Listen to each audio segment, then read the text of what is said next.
Buonasera, benvenuti alla TG Sicilia. Vediamo i titoli del nostro giornale. Palermo, muore un pregiudicato dello Zen e i parenti bloccano il mercatino per il funerale. Per l'assessore alle attività produttive Forzinetti è un atto gravissimo. Indagini di polizia e carabinieri. Condanna in appello per l'architetto Massimo Gentile e il tecnico di radiologia Cosimo Leone, fiancheggiatori di Matteo Messina Denaro. Secondo i PM, Gentile avrebbe prestato la sua identità al boss, mentre Leone si sarebbe occupato di lui durante un ricovero. Confermata la soluzione per il bracciante agricolo Leonardo Gulotta. Catania, finisce in manette il nipote del boss mafioso Turi Cappello. Sarebbe il giovane di 22 anni il responsabile della sparatoria di febbraio avvenuta davanti a un negozio di barbiere. Gli spari avevano ferito un pregiudicato ai domiciliari, che però non era l'obiettivo. Allarme spaccate a Gela, 14 i colpi in meno di 2 mesi. Gli ultimi 3 tentativi la scorsa notte in pieno centro storico. Uno va a segno. Nelle telecamere della zona si vede in azione sempre lo stesso uomo armato di tenaglia e coltello. La nostra inchiesta sui furbetti degli stalli per disabili a Catania. Accanto a chi ne ha veramente diritto ci sono quelli che vogliono avere un parcheggio sotto casa. Le verifiche incrociate dei vigili urbani sulle banche dati. La Sicilia trionfa ai David di Donatello. Rory Quattrocchi, miglior attrice protagonista del film Gioia Mia, diretto dalla palermitana Margherita Spampinato, designata miglior regista esordiente. David anche allo scenografo acese Andrea Castorina. Calcio Serie B, domani ultima partita della regular season per il Palermo sul campo del neopromosso Venezia, poi testa ai play-off. In Serie C ritiro blindato per il Catania a Veronello.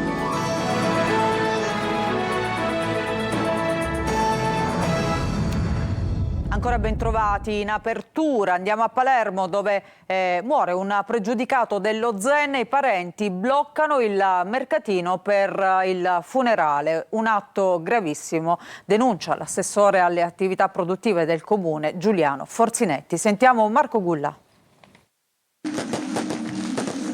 Polizia e carabinieri da oggi pomeriggio sono allo Zen di Palermo per cercare di ricostruire quanto accaduto stamattina con lo stop al mercatino rionale per i funerali di un uomo imputato in un processo di mafia, Carmelo Barone. Si sta cercando di indagare e risalire ai responsabili che questa mattina hanno impedito ai mercatari di lavorare nel quartiere. Secondo quanto hanno ricostruito, questo non sarebbe il primo episodio. Quando nel giorno del mercato si celebrano i funerali, gli ambulanti non installano gli stand. È successo anche altre volte come a Brancaccio e allo Sperone. Un'imposizione con metodo mafioso che si è poi configurata nell'effettivo divieto ai commercianti di montare il proprio gazebo per il mercato, hanno dichiarato il deputato regionale Ismaele Lavardera e i consiglieri comunali di Palermo Giulia Argiroffi e Ugo Forello. Esprimo la mia più ferma condanna per quanto accaduto oggi al mercatino rionale dello Zen, dove gli operatori economici sono stati costretti a non svolgere la propria attività. Ha invece detto l'assessore alle attività produttive del comune di Palermo, Giuliano Forzinetti.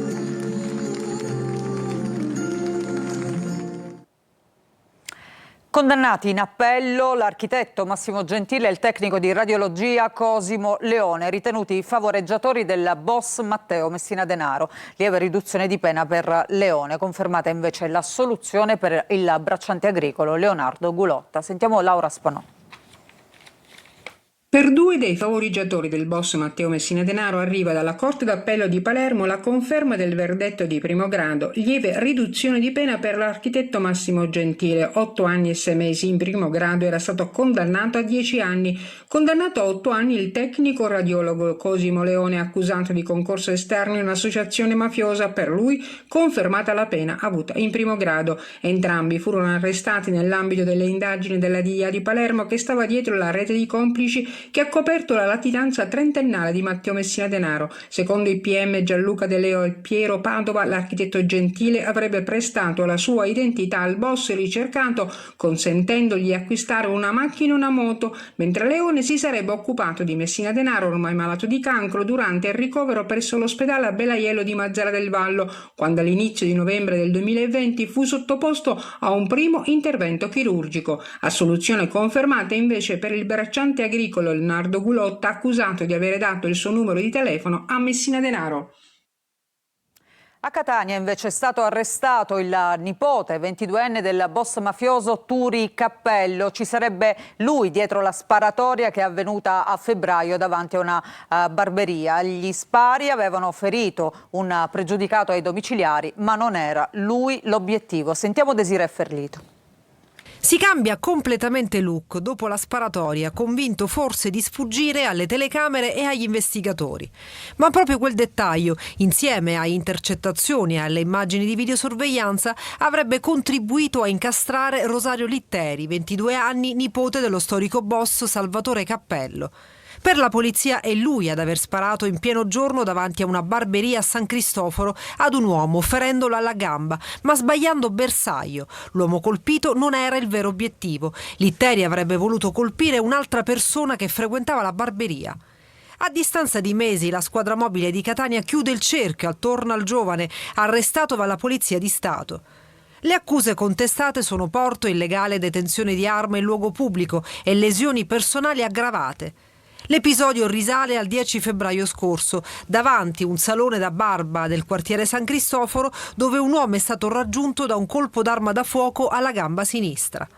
La vittima, che si trovava agli arresti domiciliari ma aveva un permesso per svolgere attività proprio nella barberia, si è presentato in ospedale con una grave ferita alla tibia, giudicata guaribile in 30 giorni. Le indagini sono partite proprio dalla segnalazione dei sanitari. Fondamentali per gli investigatori le immagini dei sistemi di videosorveglianza, le intercettazioni e il ritrovamento dello scooter dell'indagato abbandonato sul luogo della sparatoria. Rosario Litteri ora è nel carcere di Piazza Lanza a disposizione dell'autorità giudiziaria.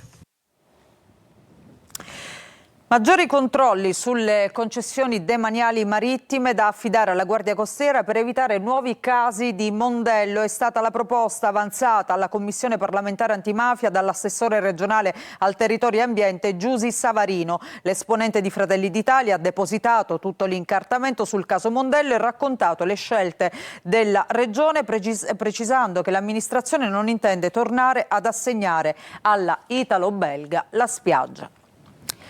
E restiamo a Palermo, tensione tra Sferracavallo e Tommaso Natale, dove continua la recrudescenza della nuova mafia. Bottiglie piene di liquido infiammabile nella notte sono state piazzate davanti a 3 esercizi commerciali, una chiara intimidazione che prelude alla richiesta di pizzo. Sentiamo. Non più colpi di mitra, ma intimidazioni ben chiare lo stesso, anzi forse ancora più chiare e facilmente ricollegabili ad un'imminente richiesta di pizzo. Cresce la paura a Sferracavallo. Nella notte una nuova ondata di avvertimenti in classico stile mafioso sono stati portati a termine ai danni di 2 esercizi commerciali molto noti e molto centrali proprio a Sferracavallo e di un terzo esercizio nella vicina Tommaso Natale. Si tratta della pizzeria Sunset e del bar pasticceria Sweet Life. Quest'ultimo sorge proprio di fronte alla chiesa del quartiere, in piena area di passaggio. Poco distante altra intimidazione alla pizzeria Ulisse di Tommaso Natale. Davanti all'ingresso delle attività questa mattina i titolari hanno trovato bottiglie piene di liquido infiammabile. A denunciare il ritrovamento sono stati gli stessi titolari, estremamente allarmati da questa escalation. Il primo ritrovamento è avvenuto alle 4 del mattino, è stato il pasticcere del bar a trovare le bottiglie quando stava aprendo il laboratorio. Nessun messaggio accompagnava il ritrovamento della bottiglia, ma l'allarme è cresciuto nell'intera borgata più tardi, quando i titolari della pizzeria Sunset hanno trovato a loro volta la bottiglia davanti all'ingresso ed è esploso in tarda mattina con il terzo episodio. Non è la prima volta che succede. A novembre dello scorso anno bottiglie con benzina erano state lasciate davanti a 5 esercizi commerciali, accompagnate in quel caso da un biglietto con su scritto 5.000 euro. In quel caso nel mirino erano finiti il bar del Golfo, la trattoria Temptation, i ristoranti Grecale e il Delfino, un tabaccaio e una vicina attività, anche in quel caso nel quartiere limitrofo di Tommaso Natale. Ad aprile invece i colpi di mitra contro il ristorante Brigantino, ma senza nessuna richiesta estorsiva.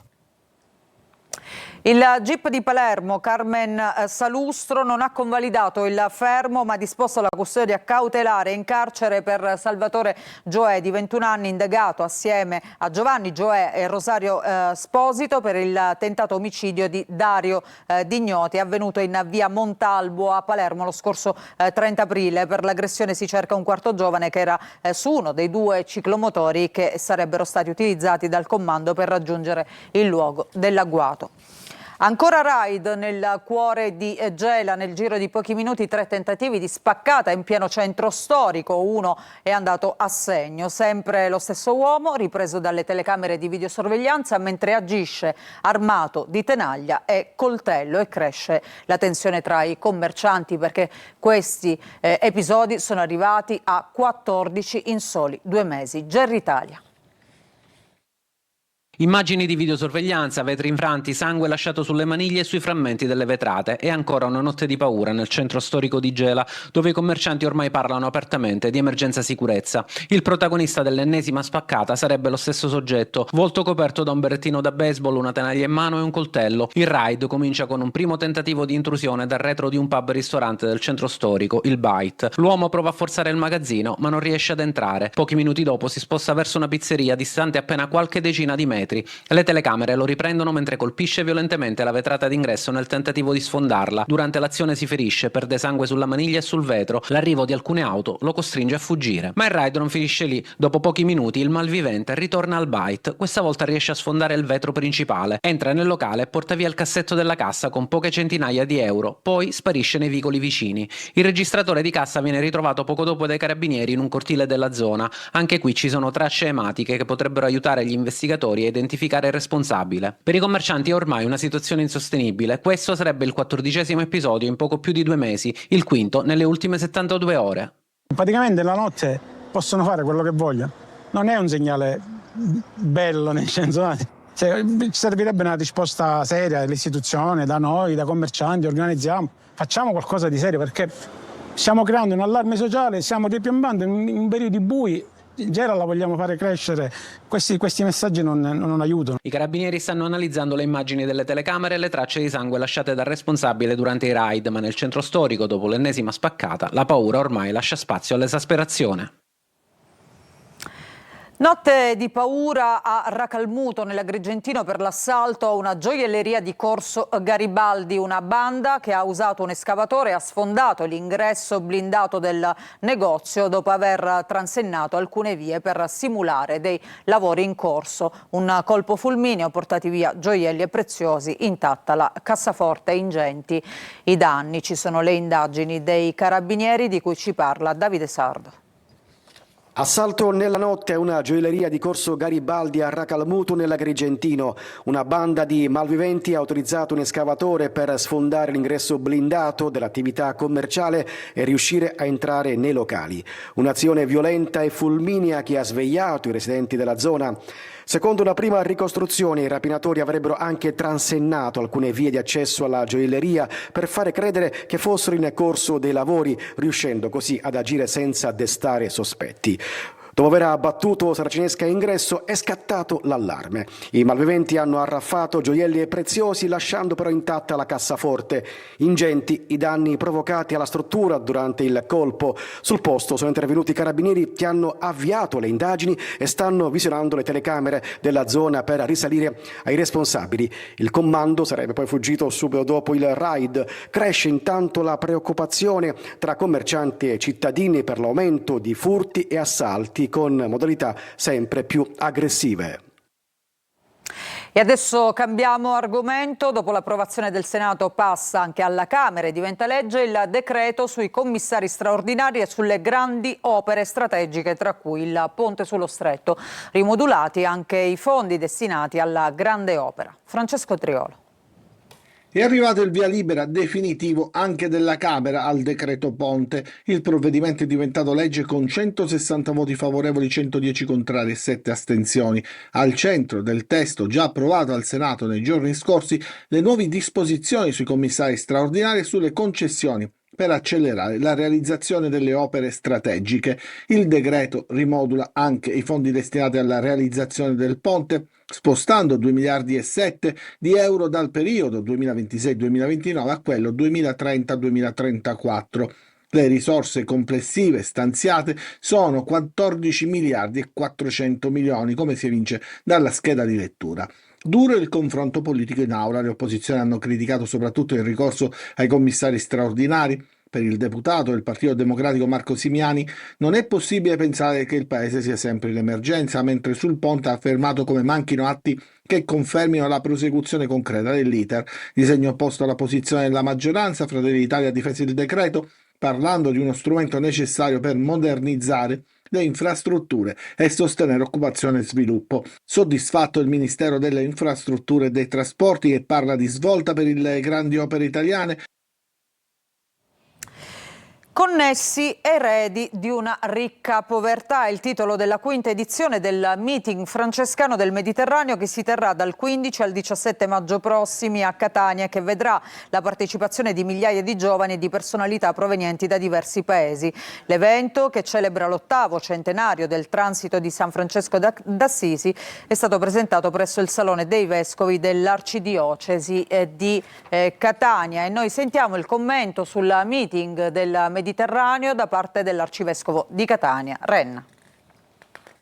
È una grande opportunità anche per la diocesi di Catania, che sta vivendo l'anno agatino, questo meeting francescano del Mediterraneo, anzitutto per attingere alla spiritualità di Francesco. Non dimentichiamo che è una spiritualità fortemente cristocentrica, vall'essenziale, è una spiritualità fatta di dialogo. San Francesco non è un santo solo italiano, è un santo universale.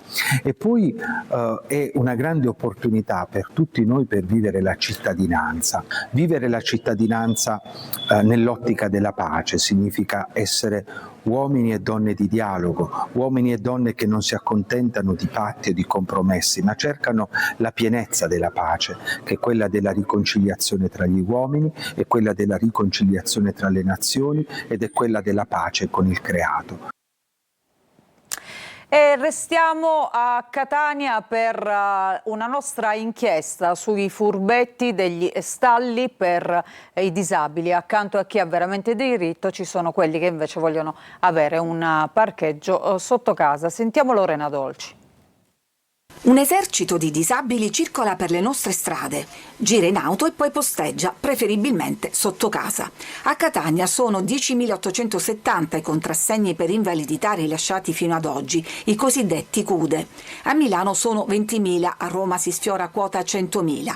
Ma accanto a chi ne ha davvero bisogno ci sono tanti furbetti. La cosa che riscontriamo è che quando vengono meno i requisiti, o perché la persona si trasferisce in un altro comune o perché non è più in vita, non viene comunicato il più delle volte da parte dei familiari. Se i contrassegni danno solo diritto a entrare in ZTL ed altre agevolazioni, c'è poi la corsa allo stallo personalizzato, quello con tanto di numero, cartello e strisce gialle, ma non tutti ne hanno diritto. Il soggetto deve avere una particolare disabilità che deve essere superiore e maggiore rispetto a quello che consente il rilascio del contrassegno. La Polizia Municipale di Catania da alcuni mesi fa delle verifiche incrociate sulle banche dati, in particolare residenze e stato in vita. Su 1.800 controlli in 6 mesi, 169 pass sono stati ritirati. Attenzione che l'utilizzo del contrassegno da parte di un soggetto non titolare può configurare anche un'ipotesi di reato, che è quella di sostituzione di persona. Questo è il terzo stallo per disabili che abbiamo trovato in circa 100 metri, qui c'è l'auto posteggiata ma manca il contrassegno. Il pass è personale e ne può fruire soltanto il titolare. La finalità è quella di favorire la mobilità del disabile, non dei familiari del disabile. Claudia Savarino, 19enne di Agira, siamo in provincia di Enna, è stata nominata oggi al Fiere della Repubblica dal presidente Sergio Mattarella. La studentessa del Liceo delle Scienze Umane è stata insignita del prestigioso riconoscimento per la sua sensibilità e per la profondità con cui, attraverso la poesia, interpreta la realtà e promuove valori di solidarietà. E adesso invece parliamo di cinema, perché ai David di Donatello trionfa la Sicilia. 3 i premiati con la statuetta, l'attrice palermitana Aurora Quattrocchi, la regista Margherita Spampinato e poi lo scenografo acese Andrea Castorina. Sentiamo Giusy Lazzara. La Sicilia protagonista i David di Donatello, 3 i premiati con la statuetta che celebra il cinema italiano. La miglior attrice protagonista della 71esima edizione è la palermitana Aurora Rori Quattrocchi, 83 anni, per il film Gioia mia. Intensa la sua interpretazione dell'anziana Gela, zia siciliana del piccolo Nico. Sul palco Rori Quattrocchi ha lanciato un messaggio d'amore per il cinema e per le sale cinematografiche.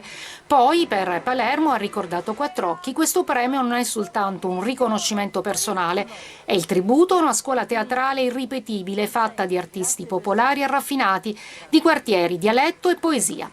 La pellicola Gioia mia porta a casa anche il riconoscimento per il miglior esordio alla regia con Margherita Spampinato, nata a Palermo e cresciuta a Roma. Il suo lavoro restituisce l'immagine di una nuova stagione del cinema italiano, aperta a linguaggi innovativi e a giovani autrici che sanno raccontare la contemporaneità con profondità e originalità. Il film ha ricevuto anche una candidatura alla miglior sceneggiatura originale.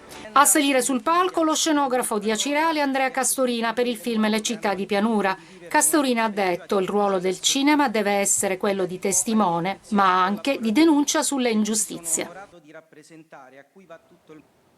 E noi ci fermiamo per una pausa, ritorniamo tra poco invece con il calcio. Domani ultima partita di campionato della stagione regolare per il Palermo, che affronterà il neopromosso in Serie A Venezia, e poi naturalmente si pensa ai play-off. Vi aspetto tra poco.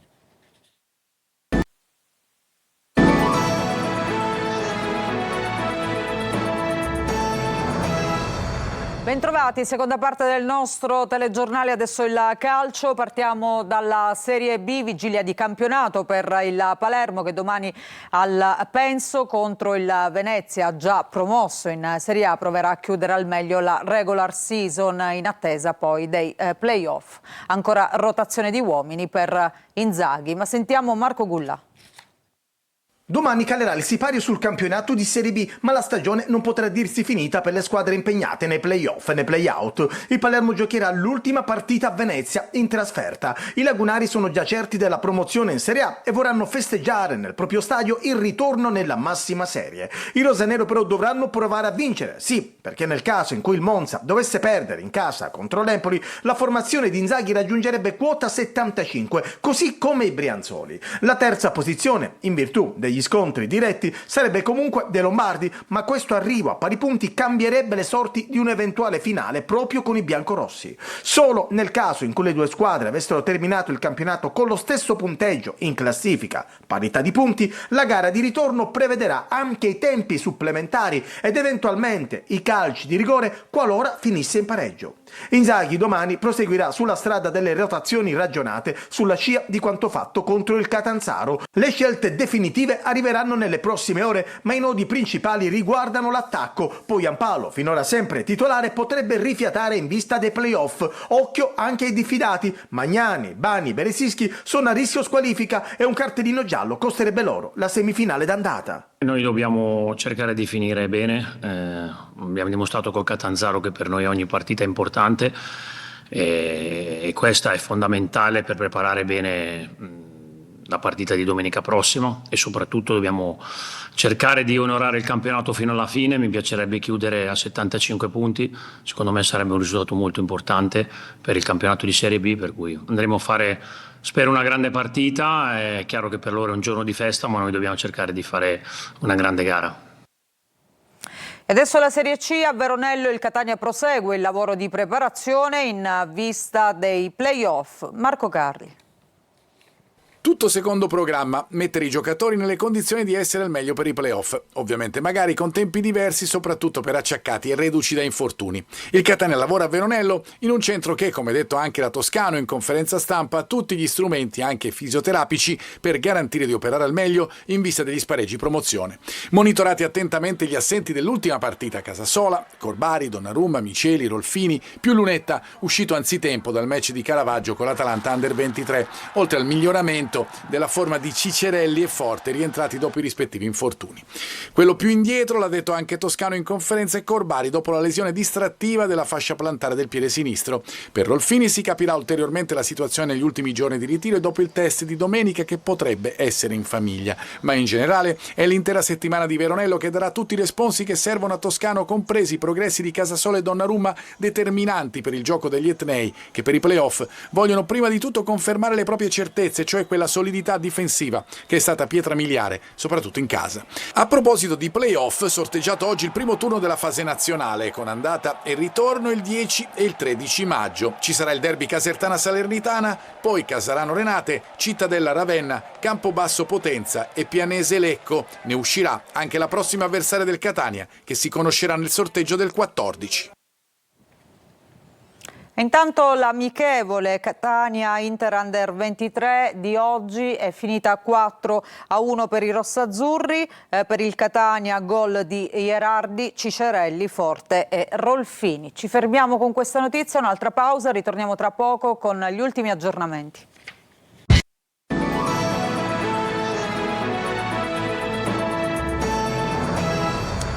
C'è una notizia in chiusura. I giudici della Corte d'Appello di Caltanissetta hanno dichiarato la nullità della sentenza di primo grado che condannò 35 imputati coinvolti nell'inchiesta antimafia Janus sui traffici di droga che sarebbero stati controllati dalle famiglie di Cosa Nostra di Gela. Le difese di tutti gli imputati hanno insistito sull'eccezione di incompatibilità del GUP che emise la sentenza di primo grado, eccezione che è stata accolta dalla Corte nissena. Con questa notizia ci fermiamo. Grazie per averci seguito, a tutti voi un buon proseguimento di serata.